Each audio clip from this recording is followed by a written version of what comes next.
എല്ലാ മന്ത്രിമാരുമായും ആ മന്ത്രിമാരുടെ സെക്രട്ടറിമാരുമായിട്ട് ടീമായിട്ടും ഞങ്ങൾ ആദ്യം ഒരു റൗണ്ട് ചർച്ച ചെയ്തു എല്ലാവരും. എൻ്റെ സാന്നിധ്യം ഉണ്ടായിരുന്നു എല്ലായിടത്തും. അതായത് എല്ലാ വകുപ്പ് മന്ത്രിമാരും അവരുടെ ടീമുമായിട്ട് അതൊരു ടീം ബിൽഡ് ചെയ്തായിരുന്നു. അവരൊരു ടീം ബിൽഡ് ചെയ്ത് അവർക്കൊരു ചാലഞ്ചായിട്ട് അത് കൊടുത്തു. അതിൻ്റെ പ്രോഗ്രസ് ഞങ്ങൾ വീണ്ടും ചർച്ച ചെയ്തു. എല്ലാ ദിവസവും ഓരോ, ഇപ്പോൾ ഉദാഹരണത്തിന് 2 മാസം മുമ്പ് സിവിൽ സപ്ലൈസ് മന്ത്രിയുടെ ടീമും എൻ്റെ ടീമുമായിട്ടുള്ള ഡിസ്കഷൻ നടന്ന ഇൻട്രാക്ഷൻ. അപ്പോൾ ഞാൻ പറഞ്ഞു, കഴിഞ്ഞ ഓണക്കാലത്തും അതിൻ്റെ മുമ്പിലത്തെ ഓണക്കാലത്തും പ്രതിപക്ഷ നേതാവെന്നുള്ള നിലയിൽ ഞാൻ ഉന്നയിച്ച ഗൗരവതരമായ ആരോപണം 13 എസെൻഷ്യൽ കമ്മോഡിറ്റീസ് ഉണ്ട്. ഓണക്കാലത്ത് അതൊന്നും ഓണം സ്റ്റോറിലില്ല എന്നുള്ളതാണ്. അത് 3ാമത്തെ വർഷം ആവർത്തിക്കാൻ പാടില്ല. നമ്മൾ അധികാരത്തിൽ വന്നിരിക്കുകയാണ്. അതുകൊണ്ട് കേരളത്തിലെ എല്ലാ മാവേലി സ്റ്റോറിൻ്റെ ഔട്ട്ലെറ്റിലും കേരളത്തിൽ ഈ ഗവൺമെൻറ് തുടങ്ങുന്ന ഓണം ഫെയറിലും എല്ലാം 13 എസെൻഷ്യൽ കമ്മോഡിറ്റീസ് കമ്പൽസറി ആയിട്ട് നേരത്തെ സ്റ്റോക്ക് ചെയ്ത് ആ സംഭവം ഉണ്ടാകണമെന്നോ. അതുണ്ടായി. അതൊരു ടീം വർക്കാണ്. മുഖ്യമന്ത്രി ഇവിടെ വന്നപ്പോൾ പറയുമായിരുന്നു ട്രാഫിക് പ്രയാസമായിരുന്നു, കുറേ സ്ഥലത്ത് ബ്ലോക്ക് ഉണ്ടായിരുന്നു. അത് എൻ്റെ കാരണം അദ്ദേഹം തന്നെ പറയാണ്, ഈ സർക്കാർ കാശ് കൊടുത്തിട്ട് ആളുകളെല്ലാം സാധനം വാങ്ങാൻ വേണ്ടിയിട്ട് വഴിയിൽ ഇറങ്ങിയിരിക്കുകയാണ്, അതുകൊണ്ടാണ് ട്രാഫിക് ബ്ലോക്ക് ഉണ്ടായെന്ന് അദ്ദേഹം പറഞ്ഞു. ഞാനത് തമാശയായിട്ട് പറഞ്ഞതല്ല. നിങ്ങൾ റോഡിലിറങ്ങി നോക്ക്, കേരളം മുഴുവൻ റോഡിലാണ്. ആവശ്യത്തിനുള്ള പൈസ ആളുകൾക്ക് എല്ലാവർക്കും കൊടുത്തിട്ടുണ്ട്, പണം കൊടുത്തിട്ടുണ്ട്. വലിയ ധനപ്രതിസന്ധിയാണ് കേരളത്തിൽ. ഇപ്പോൾ പണം കൊടുത്തിട്ടുണ്ട്, എല്ലാവർക്കും പണം കൊടുത്തിട്ടുണ്ട്. സപ്ലൈകോന്റെ മാർക്കറ്റിലെല്ലാം എല്ലാ കമ്മോഡിറ്റീസും ഉണ്ട്. ഞാൻ പറഞ്ഞു വന്ന പോയിന്റ്, ഓരോ ഡിപ്പാർട്ട്മെന്റുമായിട്ടുള്ള ഇന്ററാക്ഷൻസ് നടക്കുന്നുണ്ട്. മുൻകൂട്ടി ഓണം വരുമെന്ന് 2 മാസം മുമ്പ് അറിയാലോ. അധികാരത്തിൽ വന്ന് 1 മാസം തികയുന്നതിന് മുമ്പാണ് ഞങ്ങൾ സിവിൽ സപ്ലൈസുമായിട്ട് യോഗം ചേർന്നത്. അപ്പോൾ അവർ ചെയ്തു, നെൽ കർഷകർക്ക് പണം കൊടുത്തിട്ടില്ല. ഞാൻ പറഞ്ഞു ഓണത്തിന് മുമ്പ് പണം കൊടുത്തിരിക്കും. ഓണത്തിന് മുമ്പ് പണം കൊടുത്തു. പണം ഓണത്തിന് മുമ്പ് എല്ലാം കൊടുക്കുക. അതിൻ്റെ ഒരു കാര്യം കൂടി പറഞ്ഞുതരാം. ആളുകൾക്ക് ഓണക്കാലത്ത് കൊടുക്കാവുന്ന പണം മാക്സിമം കൊടുത്തിരിക്കുക. എന്താ കാര്യം എന്നറിയാം, അതിനൊരു ഉദ്ദേശം കൂടിയുണ്ട്. ഈ പണം മുഴുവൻ ആളുകൾ ചെലവാക്കി കഴിയുമ്പോൾ അതിന്റെ GST വരും. അത് ഒരു റൗണ്ട് ചെലവാക്കി കഴിയുമ്പോൾ ഒരു 15 മുതൽ 18% വരെ GST വരും. ഞാൻ കരുതുന്നത് ഇപ്പോൾ ഈ സർക്കാർ കൊടുത്ത പണം ഒരു 3 മാസത്തിനുള്ളിൽ വീണ്ടും പല റൗണ്ട് കറങ്ങും. ഓരോ റൗണ്ട് കറങ്ങുമ്പോഴും ഈ 15-18% GST വരും. 3 മാസം കഴിയുമ്പോഴേക്കും ഒരു 6-7 റൗണ്ട്. അതാണ് മണി ഇൻ സർക്കുലേഷനാണ്. ഇങ്ങനെ കറങ്ങി കഴിയുമ്പോഴേക്കും ഈ ഇപ്പോൾ ഓണക്കാലത്ത് മുടക്കിയ പണം മുഴുവൻ തിരിച്ചു വരും, നികുതിയായിട്ട് തിരിച്ചു വരും. അങ്ങനെ ഇക്കോണമിയെ നമ്മൾ സ്റ്റിമുലേറ്റ് ചെയ്യുക എന്നുള്ളതാണ് ഈ ഗവൺമെന്റിന്റെ ധനപരമായ തന്ത്രം. എന്താ, സർക്കാർ കാശ് കൊടുക്കുന്നു, ആളുകളുടെ കയ്യിൽ പൈസ ഉണ്ട്, ആളുകൾ പോയി പർച്ചേസ് ചെയ്യുന്നു, ബിസിനസ് രസമാവുന്നു. ഇതാണ് നമ്മൾ എപ്പോഴും സമ്പദ് വ്യവസ്ഥയെ കൈപിടിച്ചെഴുന്നേൽപ്പിക്കാൻ വേണ്ടിയിട്ടാണ് പണം ഉണ്ടാക്കി കൊടുക്കുക. അതൊരു നല്ല പ്രതീക്ഷയാണ്. പക്ഷെ പ്രസംഗത്തിൽ പറഞ്ഞതുപോലെ ഇത് ഇടിച്ചു നിൽക്കുന്ന ഒരു അവസ്ഥ വരുമോ? കാശെല്ലാം വാരിക്കോരി കൊടുത്തിട്ട് അങ്ങനെയില്ല. ഈ പണം തിരിച്ചു വരും. ഇപ്പൊ ഞാൻ ഉദാഹരണത്തിന് പറയാം. ഇത്രയും വലിയ ധനപ്രതിസന്ധിയുള്ള സമയത്ത് ബജറ്റ് അവതരിപ്പിക്കുന്ന സമയത്ത് ടാക്സ് കൂട്ടിയില്ല. 2 ഐറ്റത്തിന്റെ ടാക്സ് കുറച്ചു. ഇന്ന് 10 ലക്ഷം രൂപ താഴെയുള്ള ഇലക്ട്രിക് വെഹിക്കിളിന്റെ 20 ലക്ഷത്തിൽ താഴെയുള്ള ഇലക്ട്രിക് വെഹിക്കിളിന്റെ ടാക്സ് അങ്ങോട്ട് കുറച്ചു. എന്നോട് ഒരുപാട് പേര് ചോദിച്ചു, എന്തായി കാണിക്കുന്നത്, ഇപ്പൊ ടാക്സ് കുറയ്ക്കുകയോ എന്ന്. ഇപ്പൊ ബജറ്റ് വന്നിട്ട് 2 മാസമല്ലേ ഉള്ളൂ. നിങ്ങളൊന്ന് മാധ്യമപ്രവർത്തകരൊന്ന് അന്വേഷിച്ചു. കേരളത്തിലെ ഇലക്ട്രിക് വെഹിക്കിൾസിന്റെ 10 ലക്ഷത്തിൽ താഴെയുള്ള വെഹിക്കിൾസിന്റെയും 20 ലക്ഷത്തിൽ താഴെയുള്ള വെഹിക്കിൾസിന്റെയും കച്ചവടം വർദ്ധിച്ചു. കേരളത്തിൽ ഈ വെഹിക്കിൾ കിട്ടാഞ്ഞിട്ട് ഇതര സംസ്ഥാനങ്ങളിൽ നിന്ന്, അയൽ സംസ്ഥാനങ്ങളിലെ ഔട്ട്ലെറ്റുകളിൽ നിന്ന് ഇലക്ട്രിക് വെഹിക്കിൾ വാങ്ങിച്ചു കൊണ്ടുവരുവാന്ന് ഡീലേഴ്സ് പറഞ്ഞു. അപ്പോൾ ടാക്സ് കുറച്ചത് കൊണ്ട് കഴിഞ്ഞ 2 മാസമായിട്ട് ഗവൺമെന്റിന് നഷ്ടമല്ല ഉണ്ടായത്, ഗവൺമെന്റിന് വരുമാനം കൂടി. സെയിൽ കൂടിയപ്പോൾ വരുമാനം കൂടി. അപ്പോൾ മുഖ്യമന്ത്രിക്ക് ഈ ഇക്കണോമിക്സിൽ വലിയ താല്പര്യമാണെന്ന് എനിക്കറിയാം. അതുകൊണ്ട് ഞങ്ങൾക്ക് കുറച്ചുകൂടി താല്പര്യമുള്ള ഒരു വിഷയത്തിലേക്കും കിടക്കുകയാണ്, രാഷ്ട്രീയം. നമ്മൾ ഇന്നലെ സംസാരിച്ചപ്പോൾ പറഞ്ഞു വെച്ചതേ ഉള്ളൂ, ഈ ബോണസായിട്ടും ഉത്സവ ഭത്തയായിട്ടും പെൻഷനായിട്ടും ആനുകൂല്യങ്ങളായിട്ടും അങ്ങനെ പലതായിട്ടും സർക്കാർ ഈ ഓണം പ്രമാണിച്ച് നൽകിയ എല്ലാ ആനുകൂല്യങ്ങളും തിരുവോണ നാൾ കഴിയുന്നതിന് മുൻപായിട്ട് സർക്കാർ ഖജനാവിലേക്ക് തന്നെ തിരിച്ചെത്തും എന്ന് നമ്മൾ ഇന്നലെ പറഞ്ഞു അല്ലേ? ഇന്നലെ ഞാൻ ആ വീഡിയോയിൽ അത് വളരെ കൃത്യമായി പറഞ്ഞു വെച്ചതാ. ഇന്ന് ഞാൻ പറഞ്ഞ അതേ വാദം അത് മുഖ്യമന്ത്രി വി ഡി സതീശൻ ആവർത്തിക്കുക എന്ന് പറഞ്ഞാൽ ഇത് അദ്ദേഹത്തിന് ഞാൻ പറഞ്ഞത് എൻ്റെ കോൺട്രിബ്യൂഷൻ ഒന്നായിരുന്നില്ല. അദ്ദേഹം തന്നെ മുൻകാലങ്ങളിൽ പ്രതിപക്ഷ നേതാവായിരിക്കുമ്പോഴും തെരഞ്ഞെടുപ്പ് കാലത്തും അതിനു മുൻപും കേരളത്തിൻ്റെ പൊതുസമൂഹത്തോട് കേരളത്തിൻ്റെ സാമ്പത്തിക മേഖലയെക്കുറിച്ചും അദ്ദേഹത്തിൻ്റെ കാഴ്ചപ്പാടുകളെക്കുറിച്ചും അദ്ദേഹം പറഞ്ഞ കൂട്ടത്തിൽ പറഞ്ഞ കാര്യം എൻ്റെ ഓർമ്മയിൽ നിന്ന് ഞാനത് എടുത്ത് ഉദ്ധരിച്ചു എന്നുള്ളൂ. അപ്പോൾ വളരെ കൃത്യമായിട്ട് ഞാൻ പറയാൻ പോകുന്നത് വളരെ കൃത്യമായിട്ട് ആ മനുഷ്യൻ്റെ കാൽക്കുലേഷൻ ഞാൻ ഇന്നലെ ഒരു വാക്ക് ഉപയോഗിച്ചിട്ടുണ്ടായിരുന്നു. പണമെറിഞ്ഞ് പണം വാരുക, പണമെറിഞ്ഞ് പണം പിടിക്കുക എന്ന് പറഞ്ഞാൽ അങ്ങ് കൊടുത്തിട്ട് അത് എങ്ങനെ തിരിച്ചെത്തിക്കാൻ കഴിയും? ഒരു സർക്കാരിനെ സംബന്ധിച്ചിടത്തോളം വളരെ കൃത്യമാണ്. ആ സർക്കാരിൻ്റെ വരുമാനങ്ങളിൽ റവന്യൂകളിൽ ഏറ്റവും പ്രധാനപ്പെട്ടത് ഈ പറയുന്ന നികുതിയാണ് അല്ലേ? ആ നികുതി ഇനത്തിൽ നിന്നാണ് സർക്കാരിന് ഏറ്റവും കൂടുതൽ വരുമാനം ഉണ്ടാകുന്നത്. അപ്പോൾ ആ നികുതി എങ്ങനെ പ്രോപ്പറായിട്ട് നാട്ടിലുള്ളത്, ഇപ്പോൾ വി ഡി സതീശൻ വന്നു, ഒരു ഓൾട്ടർനേറ്റീവ് ബഡ്ജറ്റ് അവതരിപ്പിച്ചു, അതിൽ നികുതി വർദ്ധിപ്പിച്ചു, എന്നിട്ട് ജനങ്ങളുടെ കയ്യിൽ നിന്ന് പിഴിയല്ല, ഓൾറെഡി ഉള്ള ഫെസിലിറ്റി വെച്ചിട്ട് എങ്ങനെ അതിനെ മാക്സിമം സ്ക്വീസ് ചെയ്യാം എന്നുള്ളതാണ് വളരെ കൃത്യമായിട്ട് അദ്ദേഹം തെളിയിച്ചുകൊണ്ടിരിക്കുന്നത്. അത് എന്തുകൊണ്ടാണ് ഇതിനൊക്കെ സാധിക്കുന്നത് എന്ന് ചോദിച്ചാൽ അതിനൊരു ഉത്തരം ഇപ്പം നമ്മളൊന്ന് ആലോചിച്ച് നോക്കുക. ഇപ്പം കഴിഞ്ഞ കാലങ്ങളിൽ ഞാൻ ഒരു മനുഷ്യനെ മോശമാക്കാൻ വേണ്ടി പറയുന്നതല്ല, അത് രണ്ട് വ്യക്തികൾ തമ്മിലുള്ള അന്തരമൊന്ന് പറയാൻ വേണ്ടിയിട്ടാണ്. ഇപ്പോൾ കഴിഞ്ഞ കാലങ്ങളിൽ പിണറായി വിജയൻ ഇതുപോലെ പല കോൺക്ലേവുകളിലും പങ്കെടുത്തിട്ടുണ്ട്. പക്ഷേ പിണറായി വിജയൻ്റെ ഒരു പ്രശ്നം എന്തായിരുന്നു? പിണറായി വിജയനോട് രാഷ്ട്രീയം ചോദിച്ചു കഴിഞ്ഞാൽ അദ്ദേഹം ഭയങ്കരമായിട്ട് മറുപടി പറയും. കക്ഷി രാഷ്ട്രീയം പറഞ്ഞു കഴിഞ്ഞാൽ അദ്ദേഹം വാ തോരാതെ സംസാരിച്ചുകൊണ്ടിരിക്കും. എന്നാൽ ഈ പറയുന്ന അഡ്മിനിസ്ട്രേഷനെ കുറിച്ച് പറഞ്ഞാൽ അദ്ദേഹത്തിന് സാധിക്കില്ലായിരുന്നു. മാത്രമല്ല അതിന് അദ്ദേഹത്തിന് ഈ പറയുന്ന സെക്രട്ടറിമാരുടെയും പൊളിറ്റിക്കൽ സെക്രട്ടറിയുടെയും പ്രൈവറ്റ് സെക്രട്ടറിയുടെയും ഈ പറയുന്ന വകുപ്പ് സെക്രട്ടറിയുടെയൊക്കെ തുണ്ട് കടലാസുകൾ ആവശ്യമായിട്ടുണ്ടായിരുന്നു. അത് എന്തുകൊണ്ടാണെന്ന് ചോദിച്ചാൽ ഇവിടെ നമ്മൾ സതീശന് പലപ്പോഴും പറഞ്ഞിട്ടുള്ള കാര്യമാണ്, ആ മനുഷ്യൻ എക്കണോമിക്സ് പഠിച്ച് ബിരുദമെടുത്ത് അല്ലെങ്കിൽ ബിരുദാനന്തര ബിരുദമെടുത്തിട്ട് വന്നൊരു വ്യക്തിയല്ല. അയാൾ പഠിച്ചതും അയാളുടെ അക്കാഡമിക് പശ്ചാത്തലമൊക്കെ എക്കണോമിക്സുമായി ഒരു ബന്ധവും ഇല്ലാത്തതാ. പിന്നെ അവിടുന്ന് അങ്ങോട്ട് ജനപ്രതിനിധി ആയത് മുതൽ ആ മനുഷ്യൻ പഠിക്കാൻ തുടങ്ങി. ആ പഠനമാണ് ആ മനുഷ്യനെ ഇവിടെ കൊണ്ടുവന്നിരിക്കുന്നത്. വളരെ കൃത്യമായിട്ട് നമ്മൾ എപ്പോഴും പറയാറില്ലേ, ഈ പ്രൈവറ്റ് സ്ഥാപനങ്ങൾ അവിടെ ഉണ്ടാകുന്ന ഒരു എഫിഷ്യൻസിയും അതുപോലെ സർക്കാർ സ്ഥാപനങ്ങളിൽ ഉണ്ടാകുന്ന ഒരു എഫിഷ്യൻസിയും തമ്മിലുള്ള അന്തരം അല്ലേ? ഇപ്പോൾ ഒരു പ്രൈവറ്റ്, ഞാൻ ഒരു ചെറിയ ഉദാഹരണം പറയാം. ഒരു പ്രൈവറ്റ് ബസ് എടുത്ത് നോക്കുക. ആ ബസ്സിലെ ജീവനക്കാർ, ഇപ്പോൾ ഒരു 10 ബസ്സുള്ള ഒരു ഉടമയാണെന്ന് കരുതുക. ആ 10 ബസ്സും ഈ ഉടമ രാവിലെ വെളുപ്പാങ്കാലത്ത് എഴുന്നേറ്റ് വന്ന് തൂത്ത് വാരി ക്ലീൻ ചെയ്ത് തുടച്ച് കഴുകി വൃത്തിയാക്കി തിരിയൊക്കെ കത്തിച്ച് രാവിലെ ഡ്രൈവറുടെ കയ്യിൽ എന്നാൽ പോയി ഇനി നിങ്ങൾ ഓടിയിട്ട് കാശും കൊണ്ടുപോവാ എന്നാണോ പറയുന്നത്?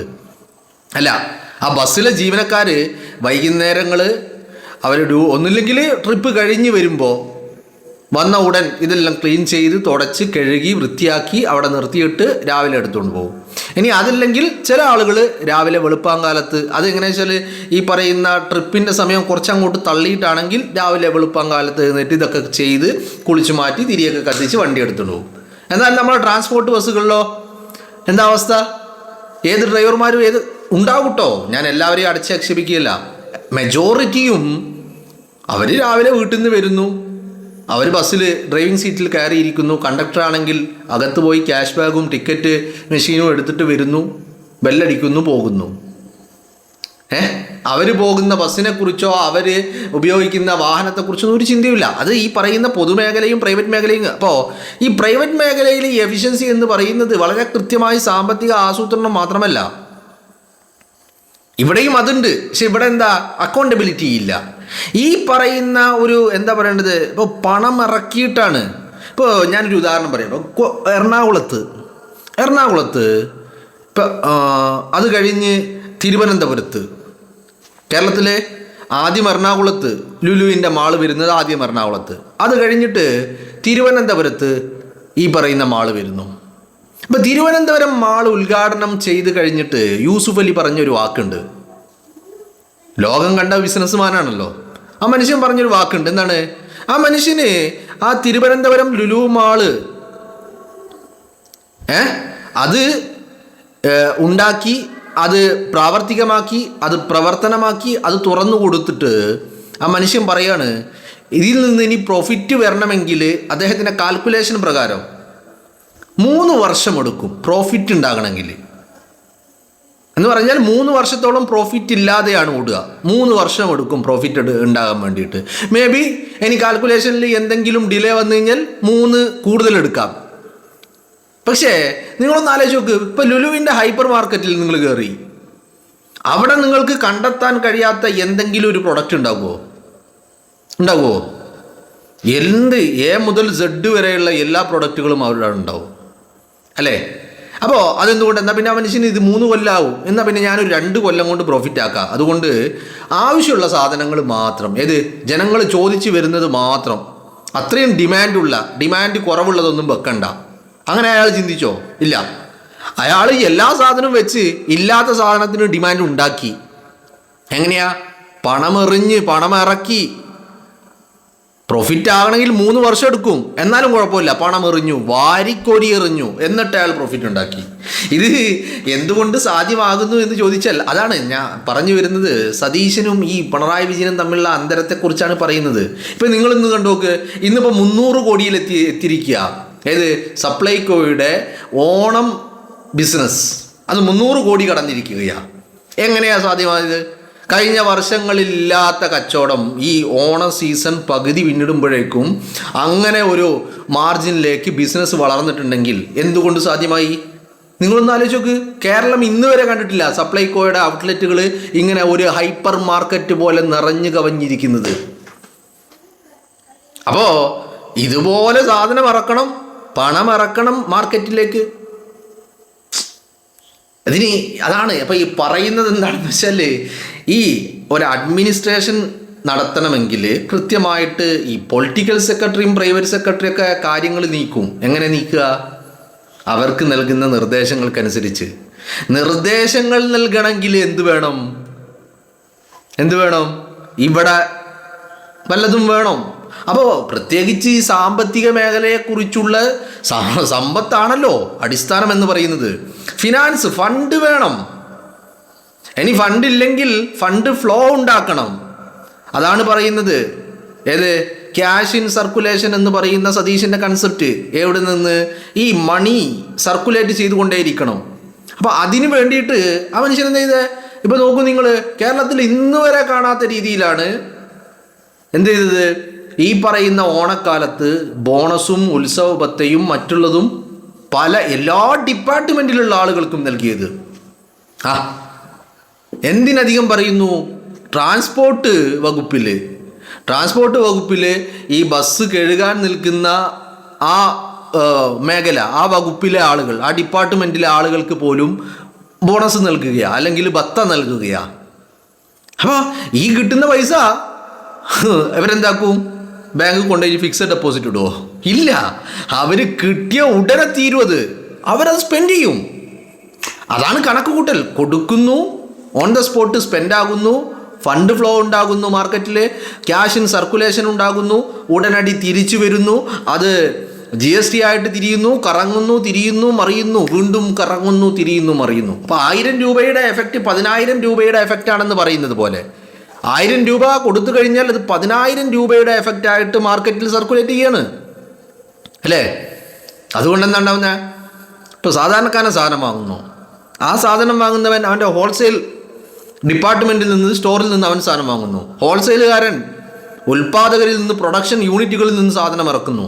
എല്ലാ മേഖലയും സജീവമാകുകയാണ് അല്ലേ? അതല്ലേ സംഭവിക്കുന്നത്. അപ്പോൾ ഇത്തരത്തിൽ ഒരു വലിയ സർക്കുലേഷൻ മാർക്കറ്റിൽ ഉണ്ടാക്കിയിട്ട് അതിലൂടെ നേട്ടം കൊയ്യുക. അങ്ങനെയുണ്ട്. ഇപ്പോൾ നമ്മൾ എക്കണോമിക്സിൽ പറയുന്ന 2 വേർഡുകളാണ്. എന്ത്? Skimming pricing policy, skimming pricing policy.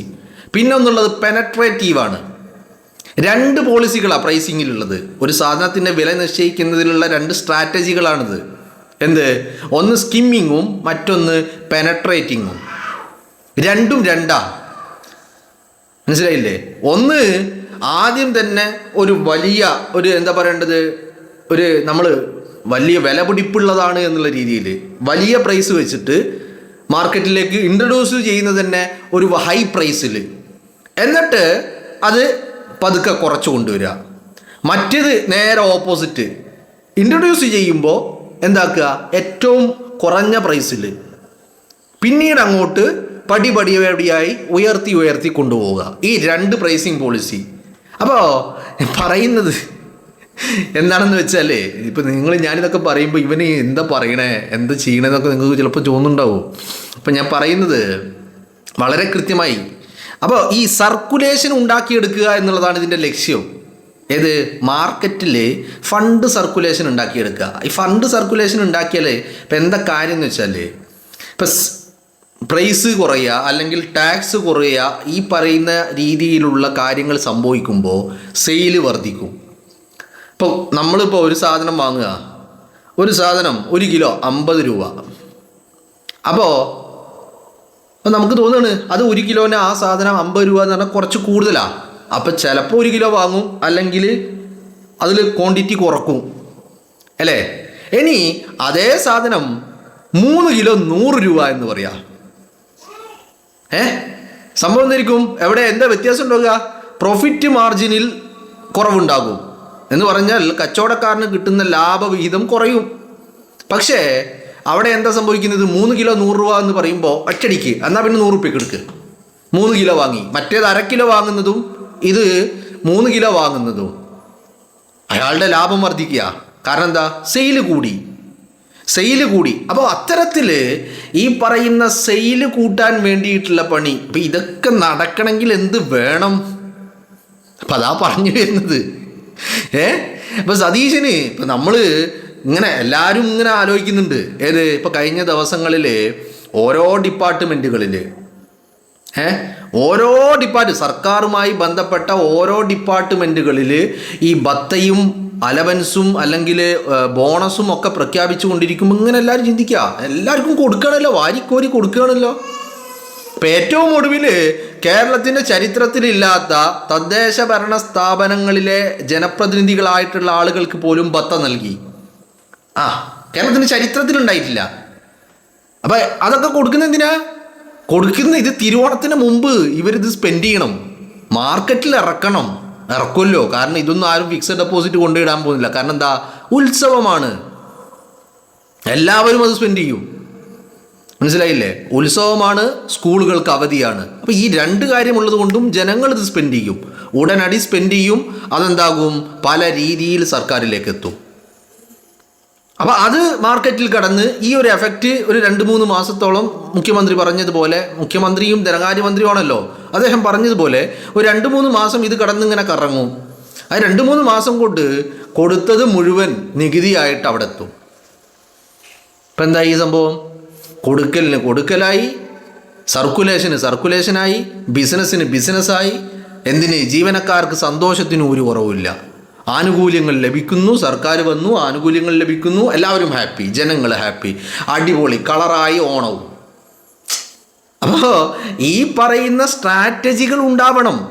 അതിലൂടെയാണ് നമുക്കിതിനെ എടുക്കാൻ പറ്റുള്ളൂ. അല്ലാതെ ഇപ്പോൾ ഈ പറയുന്ന ഓണം വരിക, അല്ലെങ്കിൽ ഫെസ്റ്റിവൽ സീസൺ വരിക, അല്ലെങ്കിൽ ഒന്നുമില്ല, സർക്കാരിൻ്റെ കയ്യിൽ പണമില്ല, എന്താ ചെയ്യണേ? നേരെ പോവുക, കടം വാങ്ങുക. ഇപ്പം സതീശൻ ഇന്ന് പറഞ്ഞ മറ്റൊരു കാര്യം കൂടിയുണ്ട്. ഇപ്പം ഞാനിത് കടം വാങ്ങുക എന്ന് പറയുമ്പോൾ നിങ്ങൾ പറയും, എന്നാൽ സതീശൻ കടം വാങ്ങിയല്ലോ എന്ന്. സതീശൻ കടം വാങ്ങിയിട്ട് കൊടുക്കുന്നത് എന്തിനാ? ഈ സർക്കുലേഷൻ ഉണ്ടാക്കിയിട്ട് ഈ കടം വാങ്ങി കൊടുക്കുന്നത് ഒഴിവാക്കിയിട്ട് അതിന് അദ്ദേഹം കറക്റ്റായിട്ട് പറയുന്നുണ്ടെന്ന്. ഒരു 6 മാസം കൂടി കഴിയുമ്പോഴേക്കും ഇതിൻ്റെ എക്സാക്റ്റ് റിസൾട്ട് കേരളത്തിൻ്റെ എക്കോണമിയിൽ കാണാൻ കഴിയും. അതാണ് ഇപ്പോൾ അവിടെയാണ് ഞാൻ നേരത്തെ പറഞ്ഞ ഉദാഹരണം. ഇപ്പോൾ ലുലു മാൾ തിരുവനന്തപുരത്ത് യൂസുഫ് അലി തുറക്കുമ്പോൾ യൂസുഫ് അലിക്ക് അതിൽ നിന്ന് റിസൾട്ട് വരണമെങ്കിൽ യൂസുഫ് അലി തന്നെ കാൽക്കുലേഷൻ എന്താ? 3 വർഷം കഴിയണം. എന്ന് കരുതിയിട്ട് ആ മനുഷ്യൻ സ്പെൻഡ് ചെയ്യാതിരുന്നോ? അല്ലെങ്കിൽ തൻ്റെ പോക്കറ്റിലുള്ള പണ അത് അവിടെ ഇരുന്നോട്ടെ, അത് ബാങ്കിൽ FD ഇട്ടാൽ അതിൻ്റെ ഇൻട്രസ്റ്റ് എങ്കിലും കിട്ടും എന്ന് കരുതിയിട്ട് അവിടെ വെച്ചില്ല. അത് ഇറക്കി FDക്ക് കിട്ടുന്ന ഇൻട്രസ്റ്റിൻ്റെ 10 ഇരട്ടി ലാഭമുണ്ടാക്കുന്ന രീതിയിലേക്ക് അതിനെ മാറ്റുകയാണ്. പക്ഷെ എന്ത് വേണം? സമയമെടുക്കും. സർക്കാർ അധികാരത്തിൽ വന്ന് 3 മാസമാണ് ആയത്. ഈ 3 മാസം കൊണ്ട് കടം വാങ്ങാണ്ട് മുന്നോട്ട് പോകണമെന്ന് പറഞ്ഞാൽ ഒരു പരിപാടി നടക്കില്ല. മേലൊക്കെ നോക്കി ഇരിക്കേണ്ടി വരും, സെക്രട്ടേറിയറ്റിൽ മുകളിലേക്ക് നോക്കിയിട്ട് ഇങ്ങനെ ഇരിക്കേണ്ടി വരും. 3 മാസം കൊണ്ട് എവിടെ നിന്നും ഒരു റവന്യൂവും ജനറേറ്റ് ചെയ്യാൻ കഴിയില്ല.